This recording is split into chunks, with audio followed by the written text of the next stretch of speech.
ये मैं खुलेआम इसलिए बोल रहा हूँ कि आज नहीं तो कल तो खुलना ही पड़ेगा। ओलंपिक गवर्नमेंट बहुत सपोर्ट करते हैं, लेकिन इंडिया में हमारे इधर तो ऐसा देखा जाए, जब गवर्नमेंट में कोई चीज आ रही है तो वो पैसा भी नहीं लेना चाहिए उनको, लेकिन हम हमारे से पैसा भी लेते हैं उन लोग। रजिस्ट्रेशन का फीस वो भी 2,000 रुपया।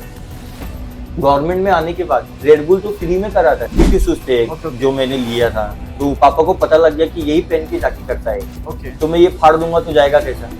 तो वो मेरे पापा ने एक बार फाड़ दिया और मैं बोला अब भाई मैं कैसे प्रैक्टिस करूंगा यार। आपकी फैमिली आपके सपोर्ट में थी या फिर अगेंस्ट थी आप? सपोर्ट तो कहीं से भी नहीं मिला था मेरे को, और मैं एक्चुअली सपोर्ट इसलिए भी नहीं था क्योंकि मैं पढ़ाई में भी सही नहीं था। 10वीं में 3 बार फेल हुआ। तो उस समय एक चाउमीन करके एक वेफर आता था जो 1 रुपए के आते थे, वो उसका फाड़ा उसने और तेल लगा रहता, तेल पे देखा फिसलता है। तो उसने ऐसा रखा और उसपे वो करते करते आज भी मेरा सर ऐसा है ना कि जो बच्चे लोग जो पैदा होते ना सर ऐसा होता है, आज भी मेरा सर वैसा है, मेरा चपड़ा पूरा पकड़ा था। आपके हिसाब से अभी तक बाकी प्लेटफॉर्म जो है वो इंडिया में क्यों नहीं है? इसलिए नहीं आई, मुझे ऐसा लगता है क्योंकि उनको ऐसा लगता है कि अभी भी इंडिया को बहुत ज्यादा ब्रेकिंग में ग्रो करना चाहिए। आपके हिसाब से आएंगे जल्दी? हाँ आना, उनको आना पड़ेगा। तो अभी एक ब्रेकर मॉडल भी करता है, ब्रेकिंग भी करता है और एड शूट भी करता है।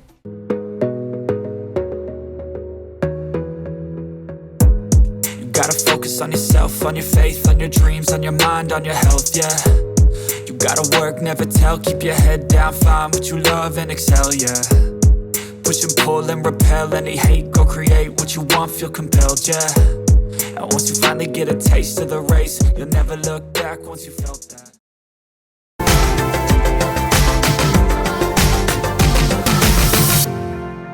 पहली बात तो आपका बहुत बहुत स्वागत है हमारे इस चैनल पे स्लो टॉक्स। तो ताऊ सर, मेरा पहला क्वेश्चन आपसे ये रहेगा कि आपने बी बॉइंग की स्टार्टिंग कैसे की? B1 की स्टार्टिंग मैंने बंक मार के मतलब स्कूल के बंक मार के मैं गार्डन वगैरह जाता था। कुछ लोग थे जो हैंड्स एंड होल्ड करके वो चलते थे, तो मैं उन लोग के पास गया, मैं बोला कि मेरे को बताओ ये कैसा होता है। तो उन लोग ने बोला अरे तेरे बस की बात नहीं, तू नहीं कर पाएगा, क्योंकि देख के आदमी नहीं सीख पाता और हम लोग सिखाने वाले नहीं ऐसा करके। तो मैं बोला अरे कोई बात नहीं, नहीं सिखाओगे कोई बात नहीं, नाम तो बताओ इसका नाम क्या है या तुम लोग क्या कर रहे हो। तो उन लोग ने बोला कि ब्रेकिंग डाल यूट्यूब पे, तेरे को समझ में आ जाएगा। तो मैं ब्रेकिंग कितने बार तो स्पेलिंग खाली गलत ही डालता था, ब्रेक ब्रेक ब्रेक, तो ब्रेक आज तक की न्यूज आ जाती थी कुछ टाइम तक। तो मेरे को फिर बाद में समझ में आया ब्रेकिंग करके, तो मैं बहुत बार देखा, बहुत बार, मतलब उसको इतने बार देखा कि कुछ सोच नहीं सकता है। और मैं वो देख देख के फिर मेरे को समझ में आया ब्रेकिंग क्या होता है। मैं बोला अब मैं ये करूंगा तो मैं यही करूंगा, भले मेरे को कितने बार भी लगे। वो टाइम आपका एज कितना था? 12 या 13 साल। 13 साल की एज में आपने स्टार्ट कर दिया था मैंने। आगे आपने फिर कैसे किया? आगे मतलब कि लोगों का साथ, फिर मेरे को, मैं जब खुद से करते रह गया, अकेले अकेले मैंने किया, थोड़ा 1-2 मूव मेरे को गॉड गिफ्ट मिल गया। मतलब गॉड गिफ्ट बोलते हैं ना कि बिना सीखे कोई कोई चीजें मेरे अंदर थी पहले से, तो मेरे को ज्यादा टाइम नहीं लगा वो करने में। फिर मैं 1-2 मूव सीखा तो लोग दिखने लगे कि हाँ मैं बहुत अच्छा कर रहा हूँ। तो जब कोई अच्छा करने लगता है तो लोग उसका साथ जरूर पकड़ते हैं। तो मेरे को भी 2-3 लोगों का साथ पकड़ गया, मैं उन लोग से मिला, फिर मैं बोला चलो अच्छा है यार, कुछ तो नहीं तो कोई तो है मेरे साथ करने वाला। तो उसके साथ करते करते फिर मेरा एक बेस्ट फ्रेंड बना, उसका नाम है बीवर टूकिल, स्टेज नेम, और उसका रियल नेम है कमलेश विश्वकर्मा करके नाम है। तो हम दोनों ने हमेशा स्टार्ट किया, स्टार्टिंग से लेके एंडिंग तक, और आज भी हम लोग साथ में ही हैं। वो कर रहे हैं, कितने लोग आए गए, लगा, किसी का पैर टूटा, किसी का ये टूटा, हम लोग का भी बहुत बार टूटा, लेकिन हम लोग बोले नहीं, करना है तो करना है। आप और आपके दोस्त ने, क्योंकि हम लोग को एक नशा हो गया था ब्रेकिंग का, नशा कि आज नहीं किए तो ऐसा लगता है तो कुछ तो अधूरा है हमारे लाइफ में, कुछ तो अधूरा है। और जब ब्रेकिंग नहीं होता था, बार बार करते थे, बार बार गिरते थे, तो ऐसा बोलते थे यार क्यों हो रहा है ये हमारे साथ, क्यों हो रहा है। रोते भी थे क्योंकि ब्रेकिंग के लिए इतना प्यार था हमारे लिए, क्योंकि लोग उसी से जानने लगे थे हम लोगों को। लोग आते थे, पूछते थे, लोग बहुत ज्यादा पसंद करने लगे थे फिर हम लोग को, क्योंकि हमारा एरिया बहुत अलग था। जितने भी लोग आजू बाजू वाले थे, कोई एक दूसरे को मार रहा है, ये कर रहा है, वो कर रहा है, लेकिन हम बहुत अलग थे। और कांदीओली का नाम भी हम लोग ने बहुत ज्यादा वो किया था, क्योंकि हाँ अरे कांदीओली भी फिर हम लोग की वजह से जाना जाने लगा, अरे वो ब्रेकर लोग उधर रहते हैं, उधर ना कांदीओली ईस्ट पोईसर के पास, ऐसा करके। आप मतलब बहुत स्लमिस्ट एरिया में से थे? बहुत बहुत। जब आप ब्रेकिंग में जा रहे थे तो आपको आपकी फैमिली आपके सपोर्ट में थी या फिर अगेंस्ट थी आपके? सपोर्ट तो कहीं से भी नहीं मिला था मेरे को, और मैं एक्चुअली सपोर्ट इसलिए भी नहीं था क्योंकि मैं पढ़ाई में भी सही नहीं था। 10वीं में 3 बार फेल हुआ हूँ। मेरे डैड ने एक बार मारा तो मैं बोला चलो ठीक है यार, मार खाते खाते इससे अच्छा मैं एक बार और दे देता हूँ, एक बार और दे देता हूँ। फिर लास्ट में सब बहुत तंग खा गया, मैं बोला नहीं यार पढ़ाई अब देखी। और मेरे डैड बोले कि चॉइस तो तेरे पास नहीं है, तेरे को करना है तो पढ़ाई करना है, लेकिन मेरे पास एक ही चॉइस था, पढ़ाई नहीं, मेरे पास डांस ही करना है, मेरे को ब्रेकिंग। तो मेरे डैड फिर मेरे को कभी सपोर्ट नहीं किए, कभी नहीं। डैड तो कभी नहीं, ना भाई ना बहन ना मम्मी थी खाली, कि हाँ तेरे को जो करना है तू खुश रहे, क्योंकि मम्मी पता है ना आप लोगों को कैसी होती है, जिसमें तू हमेशा खुश है उसमें मैं खुश हूँ। तो ऐसा करके फिर मैंने धीरे धीरे, पापा मेरे इतने वो थे कि मेरे जो जूते थे, जो स्कूल के जूते, पापा ने कभी डांसिंग के लिए जूते नहीं दिलाए। ओके वो ब्लैक कलर के जूते, फिर वो पहले पीटी शूज आते थे 150 रुपए के, हाँ, हाँ। 195 में, ऐसा करके वो पहन के मैं प्रैक्टिस करता था। तो ओके एक दिन मेरे डैड ने पूरा का पूरा फाड़ दिया, तो ये डांस करने जाता है पहनने, फाड़ दिया उसको। आपका लाइक ब्रेकिंग का वाला कौन सा हाँ, वाला शूज मतलब स्कूल का ही बैग था और मेरे पीटी शूज थे ओके ओके जो मैंने लिया था। ओके तो पापा को पता लग गया कि यही पहन के जाके करता है, ओके तो मैं ये फाड़ दूंगा तो जाएगा कैसा। हाँ तो वो मेरे पापा ने एक बार फाड़ दिया और मैं बोला अब भाई मैं कैसे प्रैक्टिस करूंगा यार, क्योंकि हर चीज फाड़ दिया। तो मैं नंगे पैर चालू किया फिर प्रैक्टिस करना। फिर मेरे पास, फिर मैंने धीरे धीरे सामान लिया। तो मैं कभी पापा के सामने घर पे नहीं रखता था सामान, अच्छा वो मैं अपने गली में पतरे होते थे ना, हाँ तो हाँ कभी बैग इधर, कभी ये जूता इधर, मंकी कैप इधर, मतलब मंकी कैप तो था ही नहीं उस समय, कुछ और इधर इधर। मैं सोचता था कि यार एक ही जगह ना पा जाए पापा कि पूरा का पूरा फाड़ दे। तो कुछ कुछ जगह मैं ऐसे हर जगह रखता था, फिर वो धीरे धीरे निकालता था बैग में, फिर भागता था गली से, अगर ऐसा डैड के करके। हाथ लगता तो डैड के हाथ लगे तो पूरा फाड़ देते थे वो। तो सपोर्ट नहीं मिला मेरे डैड से कभी नहीं।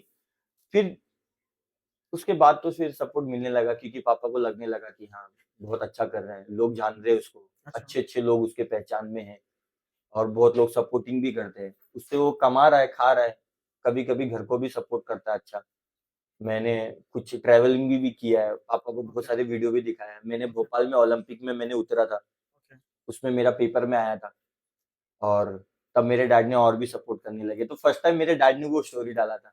ओके और मेरे डैड कभी भी मेरे को बेटा नहीं बोलते, वो भी ताऊ बोलते अच्छा हैं। ब्रेक डांसिंग में आपका सबसे ज्यादा मुश्किल फेस कौन सा था जब मेरे को एक एक वीवो है जो इटली का है, ओके वो जब मैंने फर्स्ट टाइम उसको जब मैंने देखा तो वही मेरे को दिखा था, उसका नाम था Vivo Seiko Seiko शिखो okay Seiko. वो इतना अच्छा वीवो था ना, मैं देखा, मैं बोला भाई मेरे को लाइफ में, मैंने भगवान से प्रे किया था मेरे को लाइफ में बनना है तो इसकी तरह बनना है, कोई हीरो हीरो नहीं मेरे को। मैं बोला मेरे को इसकी तरह बनना है। तो वो पहला सर पे घूमता था, और उसके उन लोग के पास मंकी कैप होते थे, ओके और ब्लैक कलर के मंकी कैप होते थे उनके पास, और ब्लैक कलर के नेट लगे रहते थे जो वो फिसलता था। मैं कभी सोच ही नहीं पाता था यार ये फिसल कैसे रहे, चलो मंकी कैप भी आ जाएगा तो फिसलेंगे कैसे, ये भी सब आइडिया नहीं था। तो मंकी कैप भी उस समय पैसे नहीं देते थे, क्योंकि डैड तो पूरा ही खिलाफ थे पूरे कि इसका हाँ पॉकेट मनी बंद कर दो, क्योंकि जब पढ़ाई नहीं कर रहा तो पॉकेट मनी किस चीज का। तो उस समय एक चाउमीन करके एक वेफर आता था जो 1 रुपए के आते थे, ओके 1 या 2 रुपए के आते थे। वो मेरा फ्रेंड और वो मैं, तो हम दोनों टकले हो गए जाके, ओके समझ, हाँ। और वैसा नहीं, खुद से हो गए थे हम लोग ने टकले, कि हम लोगों को हेडसिंग करने में प्रॉब्लम नहीं होगा। तो हम लोग वो वेफर खाते थे, तो एक दिन वेफर खाए तो हम लोग ने बोला अरे इसमें तेल लगा हुआ है यार, अपने को काम आ सकता है।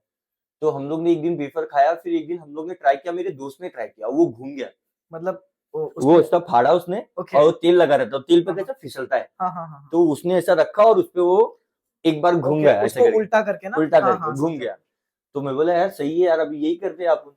हाँ हाँ तो हम लोग वो पैकेट में ही करते थे हमेशा, अच्छा ऐसा उससे करके। पहले आप टकले होते थे उसके पहले हम लोग टकले होते थे। और ये आपने कितने टाइम तक किया था ये हम लोगों ने 2 या 2 ढाई साल तक हम लोग ने ऐसे ही किए। तो उस और टाइम पे आपको मतलब अच्छा मंकी कैप के लिए आपके पास पैसे नहीं पैसे थे नहीं तो उस समय, क्योंकि मंकी कैप जो हम लोग को अच्छे भी मंकी कैप चाहिए रहते थे, तो उसके पैसे बहुत ज्यादा थे, 500-600, क्योंकि जो हम लोग पहनते वो अलग मंकी कैप है, और जो ब्रेकिंग का है वो बहुत अलग मंकी हाँ कैप है, हाँ क्योंकि इसमें और इसमें बहुत फर्क है। वो करते करते आज भी मेरा सर ऐसा है ना, कि जो बच्चे लोग जब पैदा होते हैं ना सर ऐसा होता है, आज भी हाँ मेरा सर वैसा है, मेरा चमड़ा पूरा पकड़ा था हेल्पिंग की वजह से, इतना ज्यादा आपने इतना किया ज्यादा है। करके पहला मूव मेरा वो था, और इंडिया में आज तक मेरे से ज्यादा कोई हेडसिंग नहीं मारा है।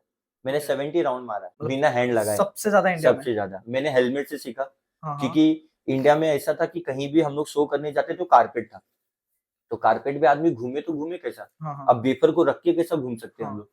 तो मैंने दिमाग लगाया, एक एक्टिवा होता है, एक्टिवा एक्टिवा का हेलमेट हाफ होता है, हाफ हाँ हाँ एक्टिवा का हेलमेट। तो हम लोग ने एक जगह गए थे हम लोग, शायद से गोरेगांव फिल्म सिटी, तो हम्म उधर एक्टिवा बाहर ही लटका रहता है। हम्म तो हम लोग ने वो एक्टिवा का हेलमेट उस पर लगा था, हम लोग ने चुरा लिया वो। ओके तो कुछ समय जब हम लोग खड़े होते थे तो वो ऐसा ऐसा हिलता था, ऐसा ऐसा हाँ हाँ करके, लेकिन हम लोग ने बोला सीखना तो पड़ेगा, क्योंकि भाई कारपेट होता है, हाँ हाँ और कारपेट पे जाके शो पे जाके हम लोग गंदा करेंगे तो हम लोग को पैसा नहीं मिलेगा। हाँ तो हम लोग ने फिर उस पे हेलमेट पे सीखा, 2 डेढ़ 6 7 या महीना हम लोग ने हेलमेट पे सीखा, कि प्रॉपर हम लोग को हेलमेट पे आ जाए, तो हम लोग प्रॉपर जाके शो करके आते थे। कारपेट पे भी कहीं भी घुमा लो फिर हेलमेट लगा के, तो हम लोग कंफर्टेबल रहते थे। 2012, 13, 14, 15, 16 तक ऐसे इनकम चला हमारा, क्योंकि इस 15 में तो हम लोग ने पूरी दुनिया आधी दुनिया देख चुकी थी। स्ट्रगल के मामले में हाथ टूटा, घर पे पहले भी नहीं बता सकते थे हाथ टूटा या पैर टूटा, क्योंकि वैसे भी वो खिलाफ है। अब बोल देंगे हाथ टूटा है तो फिर बोलेंगे जब इतना कर क्यों रहा है जब तेरा हाथ पैर टूट रहा है। तो हम लोग अपने यहाँ जो पेन था किसी को नहीं बता सकते थे। उनको आपका पैशन नहीं पता था, क्योंकि हमारे यूपी में ऐसे ही होता है, अरे नचनिया बनेगा तो वो सुन के तो और खून खोलता था। और जो भी पेन होते थे कि कुछ लोग किसी से शेयर कर सके, लेकिन मैं और मेरा दोस्त किसी से शेयर नहीं कर पाते थे, किसी से भी नहीं, एक दूसरे से। अच्छा, तो आपका रोल मॉडल कौन है? इंडिया में मेरा रोल मॉडल है विवा वाईचाल, मतलब उसका स्टेज नेम है विवा वाईचाल, और उसका रियल नेम है ईश्वर तिवारी। तो आप मिले हैं उनसे? हाँ, मिला हूँ मैंने उसको 2012 में देखा था। 2012 के कल्चर में जब रेड बुल BC1 का खाली ड्रिंक लॉन्च हुआ था, इवेंट नहीं, खाली ड्रिंक लॉन्च हुआ था, तो हम लोग बहुत सारा रेड बुल पिए थे। तब उस समय मैंने पूछा था कि भैया मेरे को एक ये मूव बताओ ना, तो उन्होंने बोला कि कर, तो मैंने बहुत अच्छा किया। तो उसने बोला अच्छा तो है, तुमको क्या सीखना है इसमें? अच्छा। बोला फिर भी मेरे को आपसे आपकी तरह सीखना है। तो बोलता है तू मेरे से अच्छा कर रहा है, तेरे को सीखने की जरूरत नहीं है, तू और भी इस पे कर कि राउंड तू और बढ़ा सके।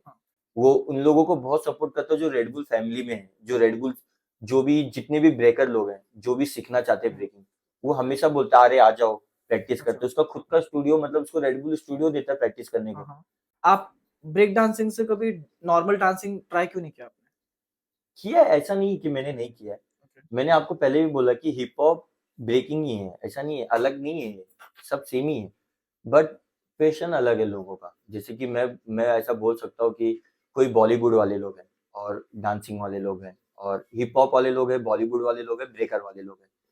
तो मैंने सबसे मैंने स्टार्ट किया, लेकिन मेरे को इसमें वाइब ही नहीं आता था। ना मेरे को बॉलीवुड में वाइब आया, ना मेरे को हिप हॉप में वाइब आया। मेरे को वाइब आया तो मेरे को ब्रेकिंग में आया, क्योंकि ब्रेकिंग में ऐसा लगता था यार मैं कुछ कर रहा हूँ और यूनिक कर रहा हूँ, मुझे ऐसा लगता था। आपने ब्रेकिंग को छोड़ के नॉर्मल डांस भी ट्राई किया, बट आप ब्रेकिंग में गए, इतना तो पता चला। बट हमको ये भी पता है कि ब्रेकिंग ज्यादा भी एक्सपांड नहीं है, उसको कोई स्पॉन्सर नहीं करता, जितना नॉर्मल डांस के लिए प्लेटफॉर्म से उतना ब्रेकिंग में नहीं है। फिर भी आपने ब्रेकिंग क्यों चूज किया? लाइक पता नहीं क्यों, क्योंकि मुझे ऐसा लगा था कि स्टार्टिंग में यार मैं इतना अच्छा कर भी नहीं रहा हूँ, तो मेरे को स्पॉन्सर की तो जरूरत भी नहीं है। अच्छा। मैं हमेशा ये सोचता था।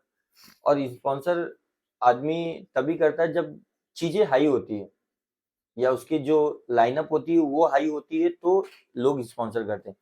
लोग हाइपर होने से मतलब नहीं है। तो मुझे ऐसा लगता था कि 2012 के पहले तो कुछ भी नहीं था, मेरे को खाली इतना था, मेरे को सीखना है सीखना है सीखना है। 2015 तक जब रेड बुल देखा तो मैं बोला चलो यार, एक कंपनी आ गई रेड बुल BC1, एक ही कंपनी, लेकिन लोग पागल है उसके पीछे। सबको पता है कि साल में एक ही इवेंट आता है रेड बुल BC1, और उसके लिए कम से कम हजारों लाखों लोग एक ही पीछे पड़े हुए, एक ही कंपनी के पीछे पड़े हुए। और वो जब इंडिया में आया तब भाई बहुत अलग अलग हो गया, ब्रेकिंग बहुत अलग हुआ। लोगों को भरोसा कि चलो अभी ये आने लगा। बाहर में तो अब बाहर के बीवर लोग इतना स्मार्ट इसलिए हैं क्योंकि उनके पास इतना टेंशन नहीं है, क्योंकि हर एक जगह पे हर एक कंपनी प्लेटफॉर्म बना के रखी। जैसे नाइकी ब्रेकिंग को सपोर्ट करता है लेकिन बाहर, पूमा सपोर्ट करता है ब्रेकिंग को लेकिन बाहर। आपके हिसाब से अभी तक बाकी प्लेटफॉर्म्स जो है, बाकी जो ब्रांड्स है, वो इंडिया में क्यों नहीं आई? इंडिया में इसलिए नहीं आई, मुझे ऐसा लगता है क्योंकि उनको ऐसा लगता है कि अभी भी इंडिया को बहुत ज्यादा ब्रेकिंग में ग्रो करना चाहिए। आपके हिसाब से आएंगे जल्दी? हाँ, उनको आना पड़ेगा, क्योंकि अभी नाइकी ने एक ब्रेकर लोगों के लिए स्पेशली शूज लॉन्च किया है। खाली ब्रेकर ही पहन सकते हो। क्योंकि हमारे इधर एक ऐसा मूव है जो हम नाइकी फ्रीज करते हैं, पैर ऐसा करके, तो उसका नाइकी का ऐसा है, अब उसने नीचे से ऐसा कर दिया और उसने पूरा एडिशन में लिख के दिया है कि ये ब्रेकर लोगों के लिए शूज है, ओनली टू वन ब्रेकिंग। तो मतलब धीरे धीरे वो उनके कान में अप्रोच हुआ है, तो वो ऐसा एडिशन निकालने लगे। और इंडिया में एडिशन तभी निकलता है जब कोई बहुत ही, जैसे विराट कोहली हो गया, विराट कोहली ऐसे नहीं पहनता शूज ना, वो बोलेगा मेरे को ऐसा बना के दो, तो पूमा बना के देती है। तो नाइकी के उसमें गया तभी तो वो हमारे जैसा एडिशन बना रही है, और खाली ब्रेकर लोग के लिए। और देखा जाए तो ओलंपिक बाहर में, ऐसा देखा जाए ओलंपिक बहुत सपोर्ट करते हैं, ओलंपिक गवर्नमेंट बहुत सपोर्ट करते हैं, लेकिन इंडिया में नहीं, पता नहीं क्यों ऐसा। हमारे इधर तो ऐसा देखा जाए जब गवर्नमेंट में कोई चीज आ रही है तो पैसा भी नहीं लेना चाहिए उनको, लेकिन हमारे से पैसा भी लेते हैं उन लोग। रजिस्ट्रेशन का फीस वो भी 2000 रुपया, गवर्नमेंट में आने के बाद रेडबुल तो फ्री में कराता है। अच्छा। रेडबुल लोगों को बुलाता है, बाहर से लोगों को बुलाता है और बोलता है वर्कशॉप लो, फ्री में लो, उतरने का 1 रुपया नहीं, बोलेगा खाली तुम लोग अच्छे से जीत लो, मैं तुम लोगों को सब चीज, 1 रुपया नहीं लगता उन लोग का, 1 रुपया नहीं लगता है। अच्छा। ईमेल में आपको कभी भी रेडबुल आया, आपको कोई भी आपको चीजें वर्कशॉप अटेंड करना, आप रेडबुल जाके ईमेल पे जाके बुक कर सकते हो, Okay. 0 रुपया। और ओलंपिक वाले में गवर्नमेंट के थ्रू से आ चुका है, सोचो गवर्नमेंट उन लोगों को 5 गेम का 75 लाख रुपीस देता है, समझ रहे हो? इसलिए देता है क्योंकि हम जैसे लोगों को पैसा ना देना पड़े। लेकिन जो टीम है, ये मैं खुलेआम इसलिए बोल रहा हूँ कि आज नहीं तो कल तो खुलना ही पड़ेगा, और मैं इससे बहुत ज्यादा रोया भी हूँ, क्योंकि ये गलत है। हर किसी के लिए प्रॉब्लम है, मिडिल क्लास नहीं, जो भी स्ट्रगल कर रहा है, हाँ, struggle या face तो वो सबके लिए प्रॉब्लम है, क्योंकि हर कोई प्लेटफॉर्म ही ढूंढना चाहता है ना। तो ऐसा है, उन लोग पैसा ले रहे 2100, 2200, 2300 रजिस्ट्रेशन का, ये सब का। तो मुझे लगता है कि ये गलत है, ये गवर्नमेंट की गलती नहीं है, लेकिन ये गलती है जो टीम है इंडिया में। सोचो उन लोगों की गलती है, और उन लोग कैसे भी कराते हैं, उन लोगों को पता ही नहीं, मतलब मेरे को लगता है टीम को पता ही नहीं ब्रेकिंग होता क्या है। हम्म। वो स्टेज भी नहीं कर पाती ठीक से। ओके। स्टेज ऐसा है कि गद्दा बिद्दा लगा के, ऊपर कारपेट लगा के टेप लगा देती है, प्रॉपर कुछ है ही नहीं, कुछ भी कुछ प्रॉपर भी नहीं है। वो आदमी जब प्लेटफॉर्म देखेगा, फ्लोर देखेगा, मन हट जाएगा। और जब आप 1 हफ्ता मेरे साथ जब ब्रेकिंग करोगे, हाँ। और जब आप जाके ओलंपिक का फ्लोर देखोगे, तो हाँ। आप बोल दोगे कि इन लोग की टीम को ब्रेकिंग नहीं पता है। अगर कोई बिगनर को अगर ब्रेकिंग स्टार्ट करना है तो कैसे करेगा वो, मतलब उसका फर्स्ट स्टेप क्या होना चाहिए? फर्स्ट स्टेप तो पहले तो मैं अपने पास जितने भी मेरे डांस क्लास में आते हैं लोग, तो अभी मैं एक अच्छा व्यूअर हूँ, और आप किसी को ब्रेकिंग सिखा रहे हो, तो मैं उससे कुछ नहीं पूछूंगा, क्योंकि आप भी ब्रेकर हो, मैं आपका इंसल्ट नहीं करूंगा। मैं बस इससे इतना पूछूंगा कि ब्रेकिंग का 0 पोजीशन क्या है, अच्छा। क्योंकि कहाँ से हम स्टार्ट करते हैं। तो जब वो लड़के को ये नहीं पता होगा 0 पोजीशन, मतलब मैं ये समझूंगा कि सिखाने वाले को खाली सिखाना पता है, बस उसको नॉलेज नहीं पता है। तो मेरे पास जितने भी बच्चे आते हैं उनको मैं पहले बताता हूँ 0 पोजीशन ब्रेकिंग का सबसे पहला पार्ट है, 0 पोजीशन, उधर से स्टार्ट होता है। ऐसा फिर अगर उसको और आगे बढ़ना है, कैसे मतलब सीखना है, तो ग्रोथ पाना है, तो कैसे क्या ग्रोथ करेगा? ब्रेकिंग में एक चीज है कि बाहर से मसल दिखा के ब्रेकिंग नहीं कर सकते, जब तक अंदर का स्मॉन्ग एकदम ब्राइट नहीं होगा तब तक ब्रेकिंग नहीं कर सकते। और उसके लिए एक्टिविटी होता है, जैसे कि 6 स्टेप हो गया, पुशअप हल्का हल्का हो गया, उसके बाद फिर हैंड्स एंड होल्ड हो गया, फिर उसको होल्ड वगैरह कराते धीरे धीरे, जब उसके अंदर पावर आना चालू हो जाता है, फिर उसके बाद धीरे धीरे एक अलग अलग एक्टिविटी, 6 स्टेप हो गया, हुक हो गया, ये सब हो गया, फिर प्रॉपर टॉप रॉक हो गया, फिर एक फ्रीजेस हो गया, ऐसा करके। अगर एक ब्रेक डांसर को इनकम सोर्स है तो इन जगहों से ले सकता है। मैं एक अच्छा हूँ, थोड़ा अच्छा दिख रहा हूँ, मुझे ऐसा लगता है कि हाँ यार मेरे को अच्छे से चीजें आती हैं। तो ब्रेकिंग में कैसा होता है कि मॉडल लोगों को क्या चाहिए, थोड़ा आड़ा, थोड़ा टेढ़ा, थोड़ा ऐसा हाँ। करके लुक देना चाहिए।